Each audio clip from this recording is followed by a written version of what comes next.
righty, welcome back to another episode of Two Plane Sports. Today, Wednesday, September 28th. Today's the big day. David Hicks going to be announcing his commitment, I believe, this afternoon at 3:30 Central Time on ESPN, and we will definitely be watching that. So we've got an update on his recruitment, and then we're also going to be talking about another recruit, a 2024 guy that was on campus this weekend. It was on campus yesterday, Tuesday, again. Made 2 visits in a couple days. That looks pretty good. So that'll be the back half of the video, and then the first half of the video, we're going to be doing a TCU preview. We're going to turn the page from the Kansas State game and move on and talk about the next opponent for the Sooners, and that'll be Texas Christian, and we'll do a breakdown of what we're going to see from them and what we're expecting from these Sooners and players to watch. But before we get into it, I just want to say we appreciate it. We're over 5,100 subscribers, on the road to 5,200 subscribers. Help us out. Hit the subscribe button. If you're already subscribed, it helps us out a lot if you just like this video, and it helps us out even more if you stay around for Jose's end of video challenge, or comment at any time during this video to let us know what your opinion is on a certain topic that we're talking about. When you like and comment, it helps us out a whole bunch. And then be sure to turn the notification bell on so you know whenever we go live or whenever we post a video. And we post Monday, Wednesday, Friday, 9:30 a.m. Central. And that might be changing. We might be posting maybe on Sundays as well, or switching a day out here or there. And we'll be sure to, update you there. And if you have the notification bell on, you'll never miss. Also follow us on Twitter, Instagram, Facebook, Apple, and Spotify. Everything's linked down in the description below. Be sure to leave us a review on Apple or Spotify. That helps us out a lot. And you might want to follow us on Twitter and Instagram, because there might be a commitment that we might be tweeting about, and someone that you probably need to maybe keep an eye on. Not saying that he's 100% going to be a Sooner, but I would imagine most people have an idea who we're talking about. All right, so we'll talk recruiting later. This first half, we're going to be talking Texas Christian, TCU. So Oklahoma's coming off of a loss to obviously Kansas State at home, and Texas Christian is coming off a win against SMU, Battle of the Fort Worth area. OU's former quarterback Tanner Mordecai, leading the Mustangs, ended up losing to TCU. I believe it was 42-34, I think was the final score of that game. So kind of a high-scoring affair, pretty much the same kind of style as Oklahoma and Kansas State, roughly about the same amount of points. And Oklahoma goes on the road for their first conference road game of the year. Granted, I will say that TCU is not an intimidating environment to go into, but it can be a tricky environment. We've seen OU lose on the road at TCU before. I think I can't remember what year, but I know it was with I think Baker went on the road down there early in the Big 12. I believe OU ended up losing the game down there. So it is possible. And TCU is playing some good ball. Honestly, if you look across the stat sheet, OU's averaging 513 yards per game on offense. TCU's averaging 510. Their yards allowed for Oklahoma's 362 a game, and TCU's 373. So almost a spitting image of what each team overall as far as yards go. Obviously, TCU had a bye, or didn't have a bye, but they've only played 3 games. Oklahoma has played 4. Jose, what's some initial thoughts and some insight on this preview on this game? Yeah, so they did have a bye between week 2 and 3. The super early bye, unfortunate for them.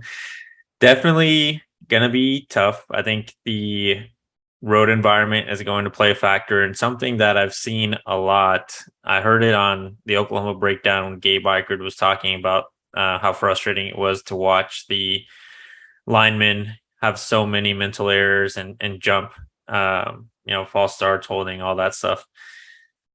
And he pointed out how him as a center, when he played, it was annoying to hear the PA announcer, and it kind of became a thing that a lot of fans started reiterating on social media. And I'm not saying that's not true by any means, because Gabe had playing experience. I don't. But every center in the history of football has dealt with that.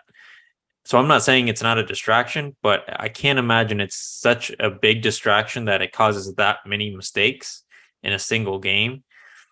Going into this game, TCU's PA, if that is really a problem for Oklahoma's offensive line, TCU's PA announcer is not going to take it easy. He's going to yell "Go Frogs" every opportunity he can. They'll do something to try to go against Oklahoma. That's why whenever we talked about it in our last video, I mentioned like you can't have these kind of errors, especially at home, because going on the road, the crowd isn't going to be on your side. The atmosphere in regards to like what TCU is doing with the stadium is not going to be on your side. So you better be prepared to go into a hostile environment and clean that stuff up. So it is going to be a test for them. I believe the offensive line is going to need to clean a lot of that up. I think they will. We'll see. I think the biggest positions that will be challenged will be the defensive backs. Duggan, from what the stats show, does a really good job of spreading the ball. His receivers, there's a lot of receivers that have seven or eight receptions. So not really going to be there's not one guy that has shown to be the go-to guy. He's good at keeping the defense guessing there. To specifically, I think that Billy Bowman and whoever the safety is opposite of him are going to need to have big games. If it's Key Lawrence, then I think Key Lawrence would be a better fit here than Justin Broyles because of the speed that he can bring to make sure nothing goes over top of the corners, given that TCU still has enormous human beings catching the ball on the outside. Quentin Johnson's still there at 6'4". I think the other receiver's name is Savion Williams. Savion Williams, 6'5". So they have massive people going out there, and neither of our starting corners are over 6 feet tall. So we're going to need the safeties to help out there on anything over top. And I think they can do it, especially Billy Bowman. Key Lawrence showed that he has the ability to last year. He just hasn't gotten the opportunities this year. And I think this is a game where the coaches should definitely consider giving him more time than he's gotten. And, I think we talked about in the preview for the whole season, and we were talking about this TCU game kind of as a, very broad, 30,000 feet type of view, and talking about Quentin Johnson. I mean, I would imagine that name brings back a lot of memories for Sooner fans, because considering last year, while Oklahoma did win by 3 touchdowns, he had 7 catches, 185 yards, and 3 touchdowns against Oklahoma last year in Norman. They just bully balled whoever the corner was, Woody, I don't know, whoever lined up against him. It did not matter because no one was big enough. I think that was when we started seeing the corners get hurt and Woody was out that game. I think this was when Jaden Davis looked really bad. Yeah, and that very well might have been. I just remember that it didn't matter what corner was on him. They were going to the back of the end zone, the back corner, and just throwing the ball up, and he was coming down with it every single time. And that is something that's going to be an emphasis this week. And I think, and granted, I'm not a coach, but I think this is a game where Kenai Walker should start over Jaden Davis. Kenai Walker played a decent amount against Nebraska. Nebraska had some taller wide receivers, 6'1" and 6'2", I believe the 2 top receivers are. Granted, these guys, 6'4", 6'5". Now, they do have some speedsters, with Davis being like 5'10", and they've got a couple smaller guys that, our slot corners can match up against. But on the outside, you need Woody's at least, 5'11" or whatever. Then you get Kenai Walker at 6'2", and then you get Key Lawrence at 6'1". It's a little bit better than having Jaden Davis that's 5'9", 5'10" out there. You get an extra, 3 or 4 inches, makes a big difference for, matching up a guy that still is taller than Kenai Walker, but he can match up with him a little bit better. So I would like to see Kenai Walker play a decent amount.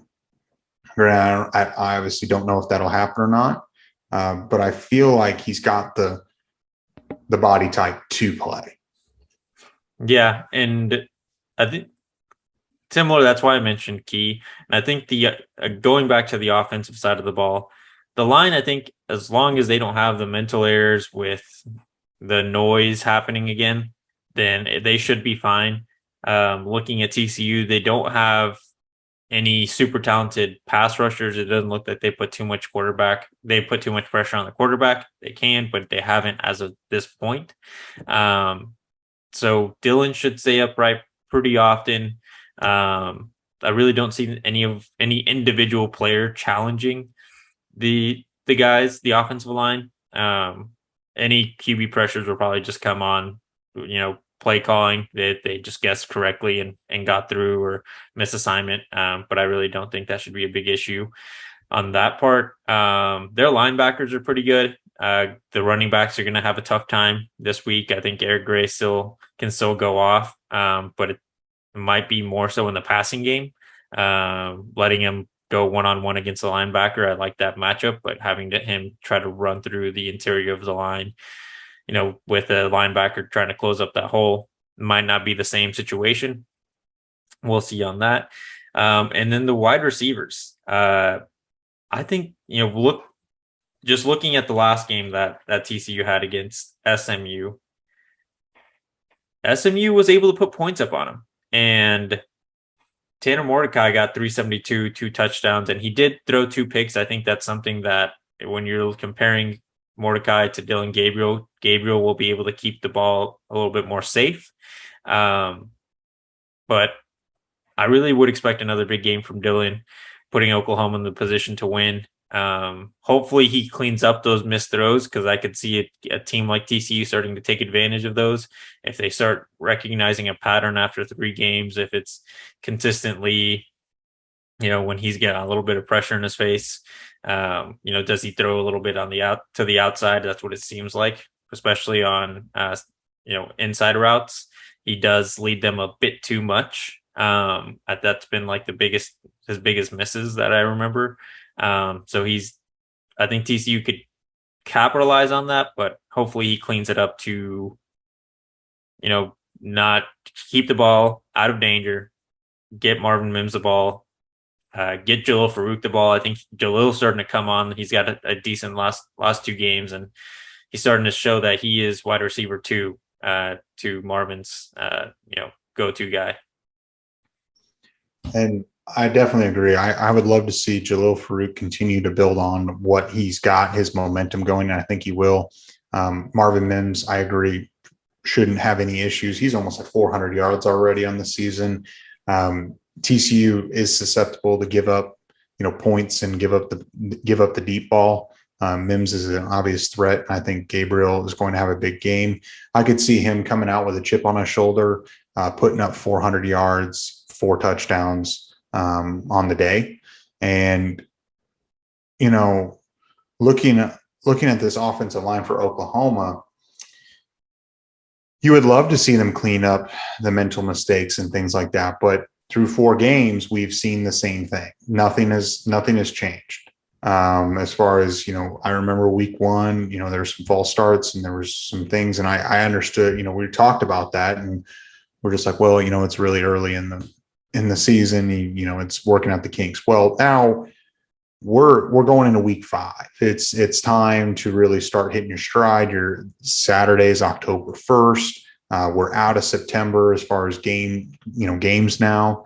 It's time to really start gelling. And now Wanya Morris will be back, for another game coming up. So they should really start to gel.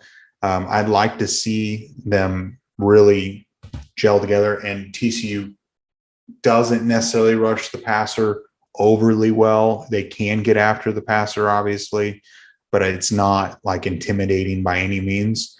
So this would be a good, building block going into the Texas game, where Texas can rush the passer, and Texas will be the best pass rushers that they face. So if you struggle against TCU like you did against Kansas State, or even worse than Kansas State, we got big issues. But I think they'll be able to put it all together and clean up the flags and things like that. But I'm at the point where I'm going to have to see it to believe it, because I would have thought by now, week 4, it would have been pretty well cleaned up, and it hasn't been.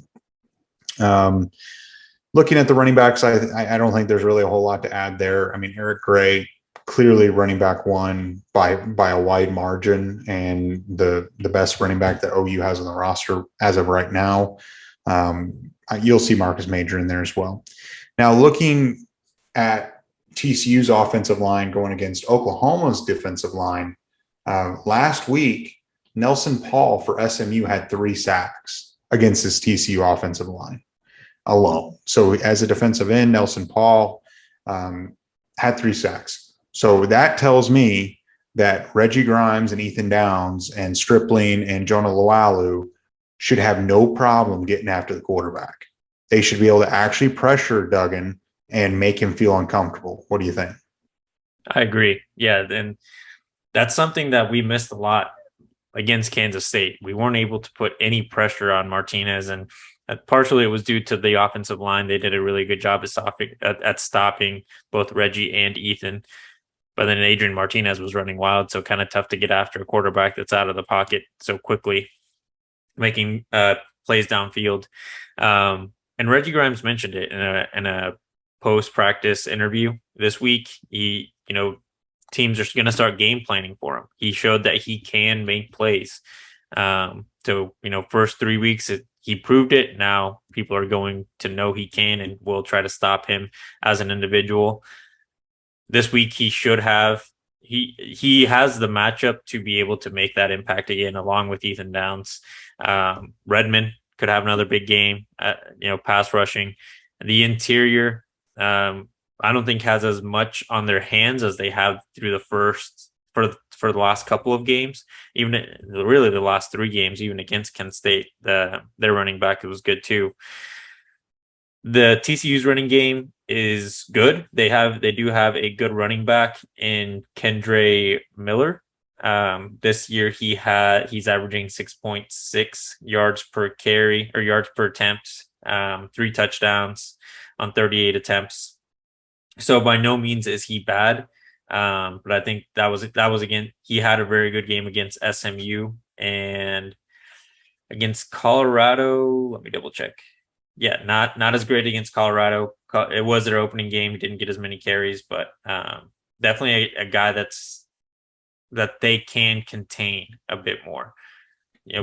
Last week, I don't think is an indication of what Oklahoma's run defense really is, because you're essentially battling 2 running backs on the field at the same time, and one of them could also throw the ball.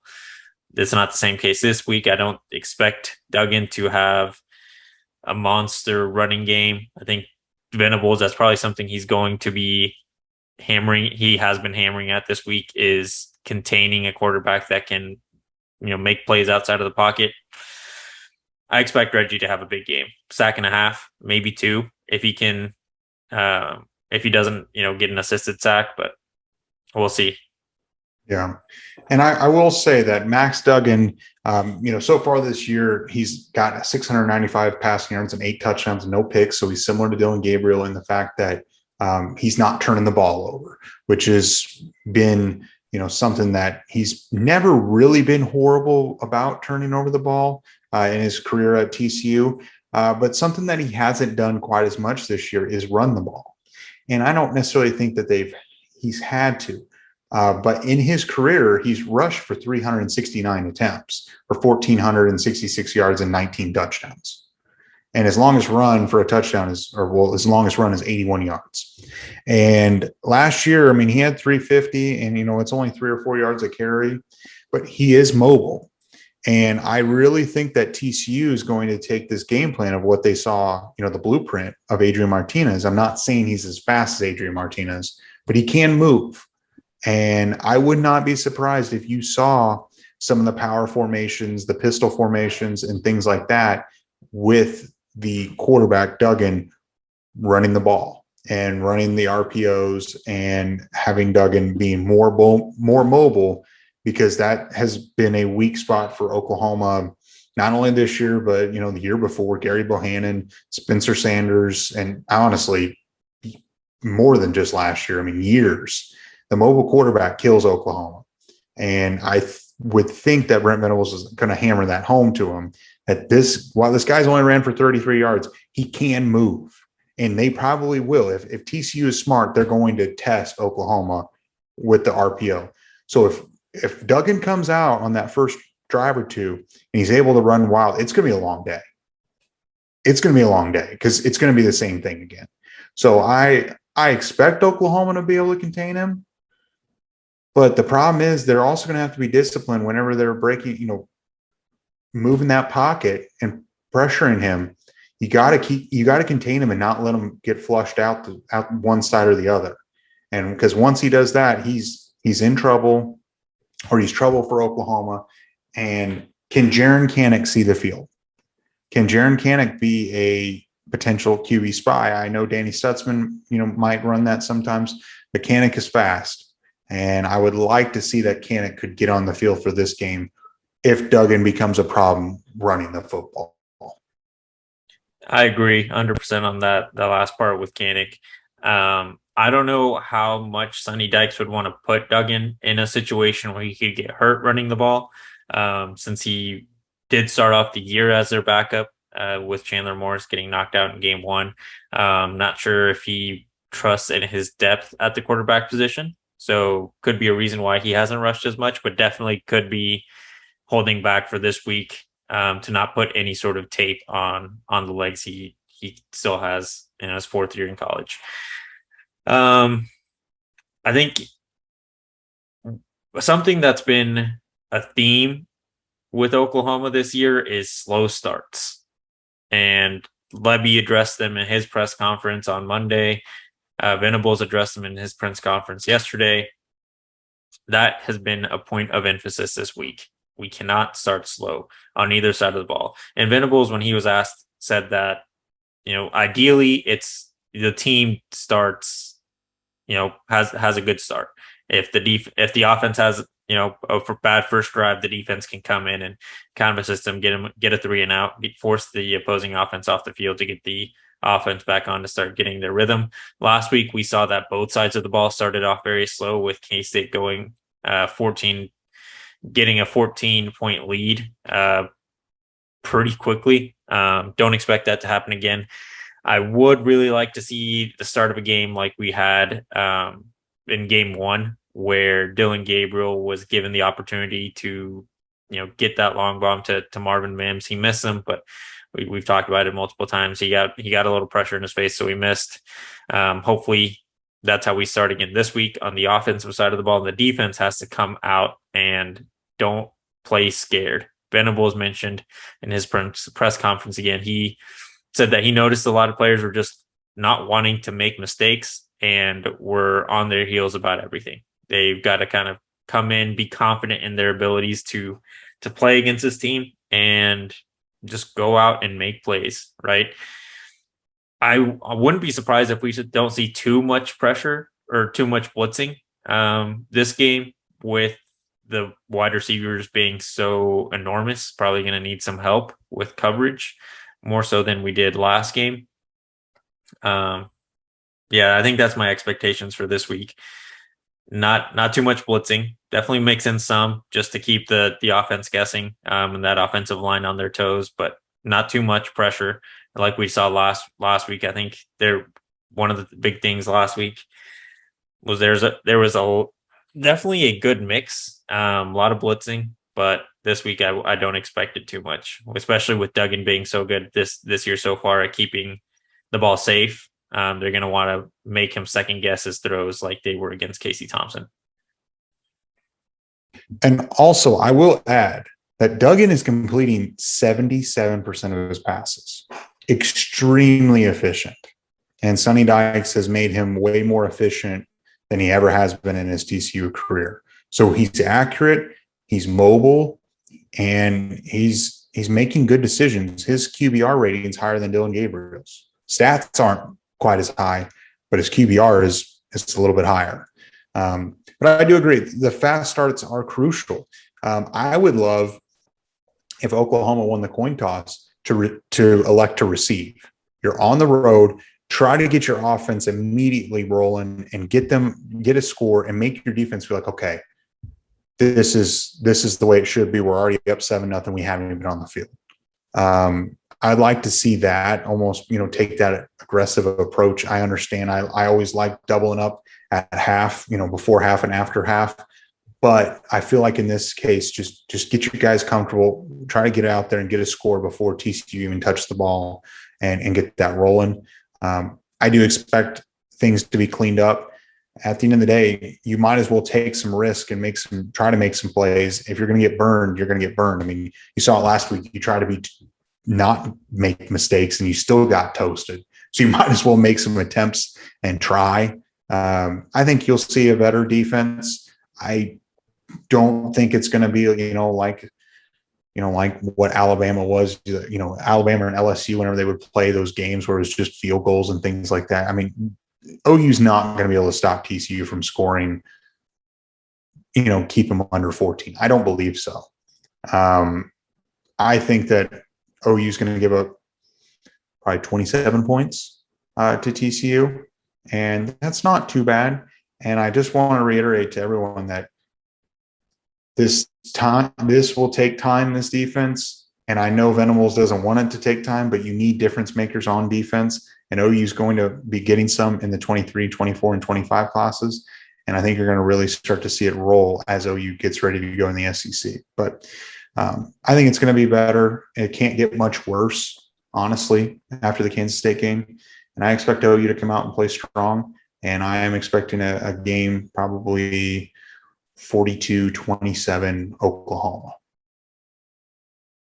I don't know what the score prediction. I'm not going to give a score prediction quite yet, just because I want to hear more about what's happening so far this week camp. I do think that they're going to come out with a little bit of fire, but TCU's got a good offense, and again, the offensive line getting distracted by noise potentially. I think there's definitely a situation where it's a close game for quite a while. I hope I'm wrong, but I just have a feeling that since at TCU, it might not be as easy of a game. But yeah, I mean, I do think Oklahoma can win this game, and they should win this game. They have the talent. They just can't start slow. Starting slow gets the home crowd behind the team, and I mean, that's one thing we did well at Nebraska. After that first scoring drive, Oklahoma was going off, and that defense wasn't letting anything happen. Good for them.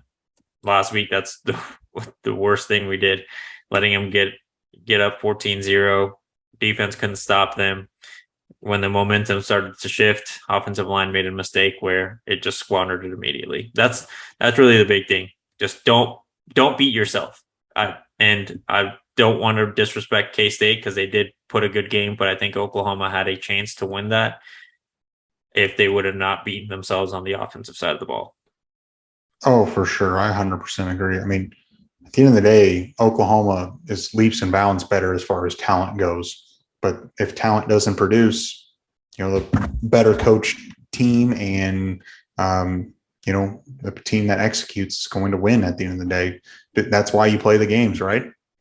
Exactly. So I don't know. I mean, maybe you'll give your score prediction on Friday if you have some more time thinking. But I think 42-27 is going to be fair. I think I'm going to take the over in this game. I think the over might be 68, I want to say. Yeah, 68.5. 68.5. So I'm predicting 69 points. Nice. I think that this could become a pretty decently high scoring affair, and OU will get the better end of this deal, I think. But there is a world where TCU gives OU everything that they can handle, and OU might squeak by, or OU might not win. It's just tough to say. I mean, TCU has nothing to lose. I mean, they're 3-0. They're going to give OU their best game, and OU better not be looking ahead to Red River. Yeah, so because TCU is going to be ready. That's like a big thing that's in my head. Like, I don't think it's a trap game because of the fact that we lost last week, but it could definitely get and start creeping into some guys' minds. Texas is next week, but I don't think Venables is going to allow that to happen after, again, the embarrassing loss that they went through last week. I agree. So do you have any more thoughts on this preview, or can we move on to some recruiting talk? Let's get to everyone's favorite topic.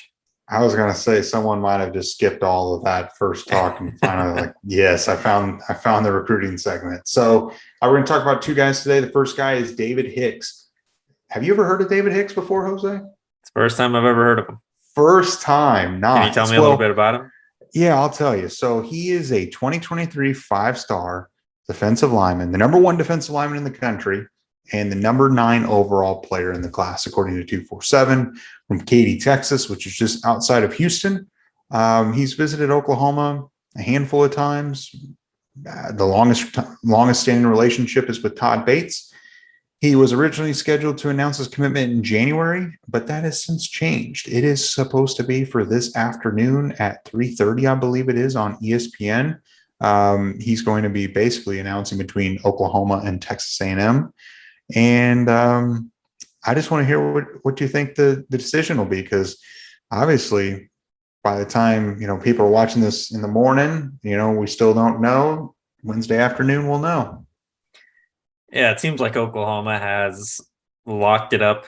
A&M just wasn't able to close the deal. Todd Bates, I really think that's really the only reason we got this guy. Very much like Derek LeBlanc, Todd Bates has had a good enough existing relationship with both players and their families that's where they feel most comfortable. Wherever he is, they trust him to grow them as players and people. And the Brent Venables defense, historically, will be the place for them to be prepared to go to the NFL. At the end of the day, that's where all of these kids want to be. Venables and Bates can get them there. I would be surprised if it's anywhere but Oklahoma, especially since he did move up his date. I think that would serve better for Oklahoma rather than worse. If this went on for a little while, then I could see it being, if it did go all the way till January, I could see it being a little bit more of a toss-up. Yeah, I mean, at the end of the day, no matter which team he picks, it's not official until he puts his name on the dot, signs his name on the dotted line.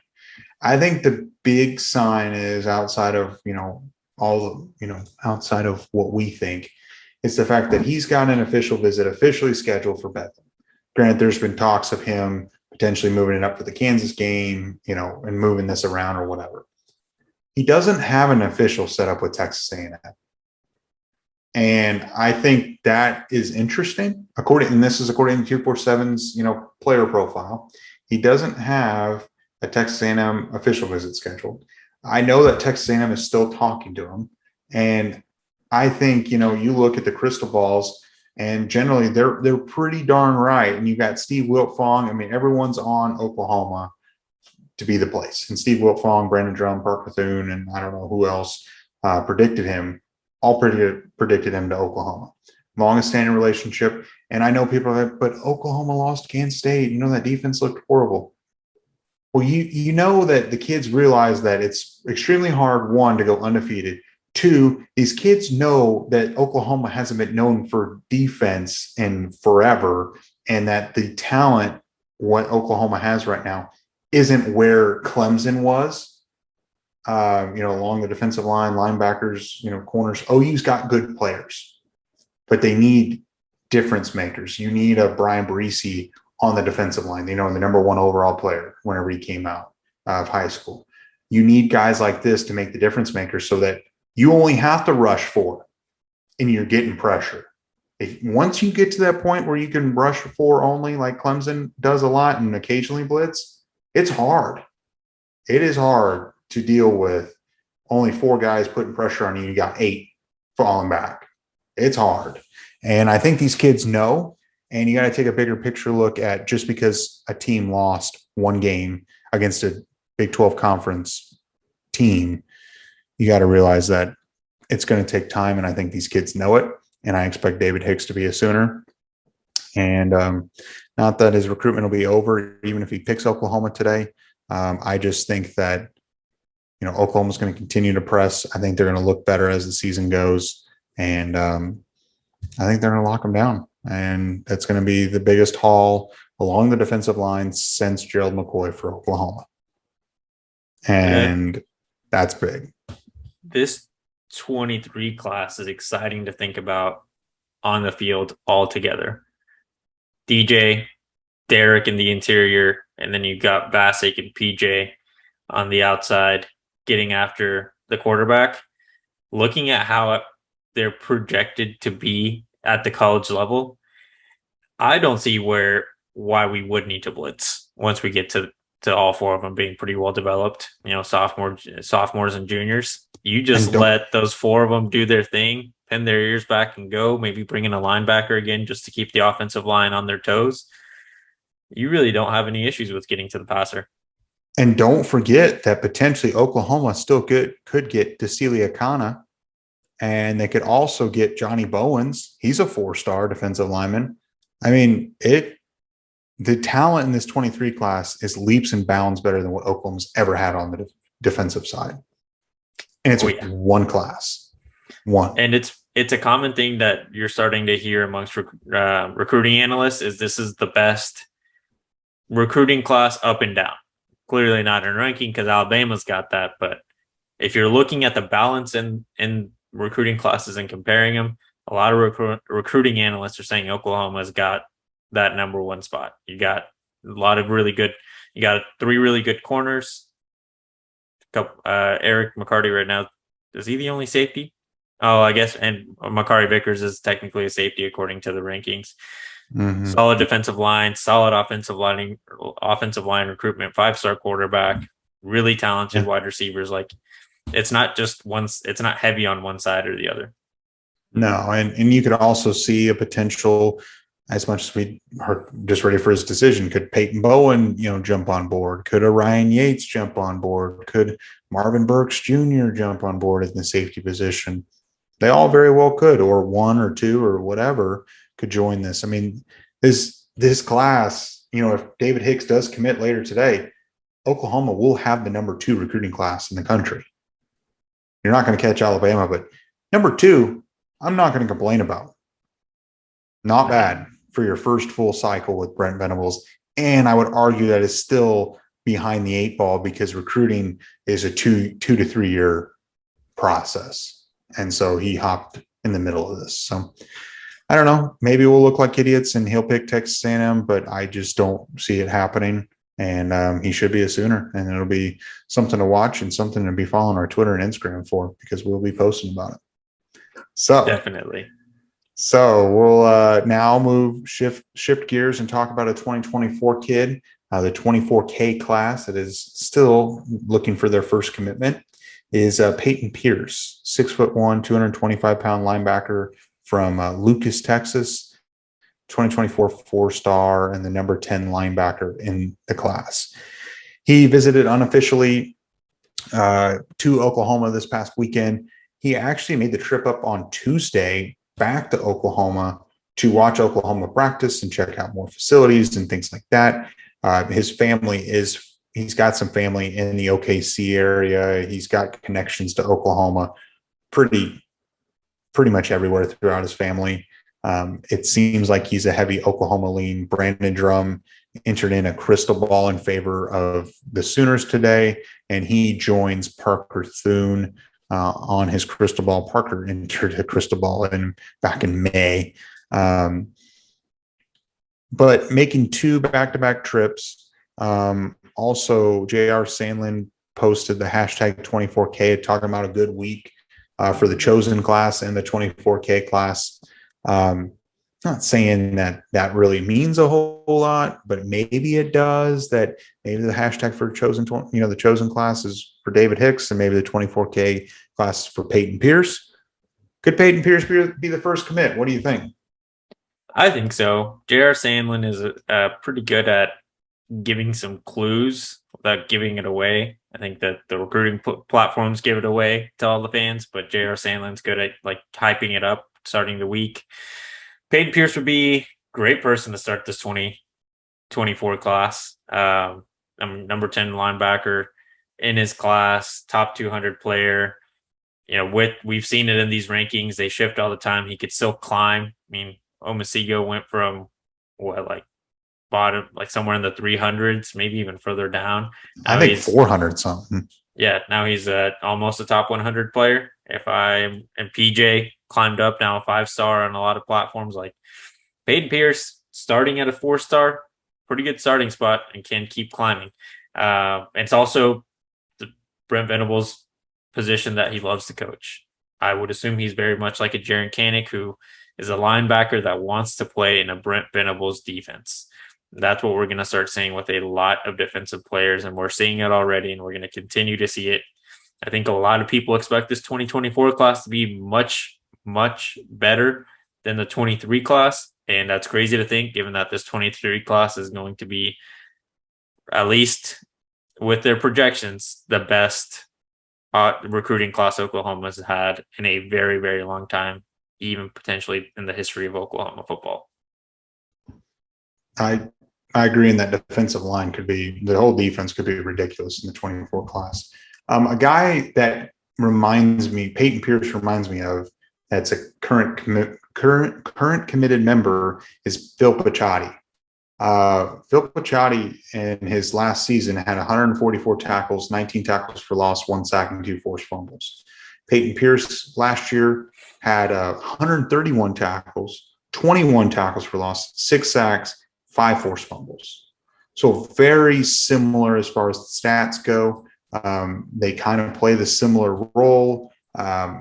Obviously, Brent Venables has a type and has identified what he likes at the linebacker position. Obviously, guys that can tackle and make open field tackles and also rush the passer, and Peyton Pierce can do that. And so that's kind of someone that I think of whenever I think of Peyton Pierce. I think of Phil Picciotti.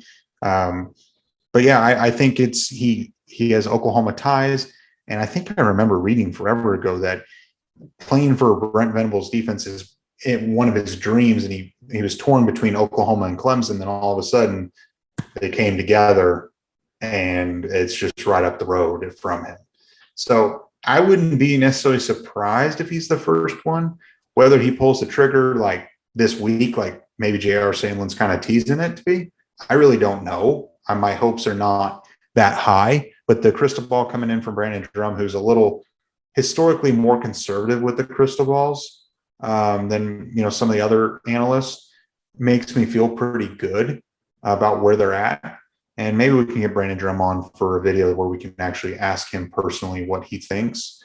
But overall, just be on watch and be on alert. Maybe we see a commitment, maybe not. I don't know, but I think you make two visits within a couple of days, it's got to say something. So I don't know. Yep. And Parker Thune's crystal ball all the way back in May is at a 9 confidence. Like, this is, like you said, it seems like the stars align for Peyton getting to play for the defensive coordinator he's dreamed of playing for at the school of his dreams, from what my understanding. Good for him. Hopefully we do hear his commitment soon. And again, not a bad guy to start the 23 class with. Or 24 class, sorry. Or 24 class. Yeah, we're already basically turning the page on 23, which is hard to believe. But yeah, that's the quick recruiting update that we had. Obviously, the big fish is later this afternoon. Hopefully OU can land him. And we'll see. I mean, maybe not, but I'm feeling pretty confident, and we will see what ends up happening. So do you have any final thoughts, or do you want to roll into the individual challenge? No, I think for today, even though I was a little too scared to give a score prediction, that will be my individual challenge, because I know a lot of people probably already have theirs. Probably I had theirs since Monday. So what do you think the score will be at the end of the game this weekend against TCU at TCU? Do you think it's going to be a little bit a high scoring bout like Brum thinks, or is it going to be a close and low scoring game throughout the evening or morning, I guess? Yep. Morning. We're back from the late night. Got demoted. Yeah, we did get demoted. So be sure to like this video, do the individual challenge, or comment wherever, throughout the video, what you think. Give us your opinion. Give your score prediction. Mine was 42-27 Oklahoma. Hopefully it's 45-0 Oklahoma, and we can move on, and the defense looks great again. But if you made it this far, like the video, subscribe to the channel, turn the notification bell on, follow us on Twitter, Instagram, and Facebook, and Apple and Spotify. Everything's linked in the description below. And we will be back on Friday to be doing some betting previews, recapping the David Hicks commitment, and talk any recruitment, talk any developing stories going into the game. And we will catch you guys next time.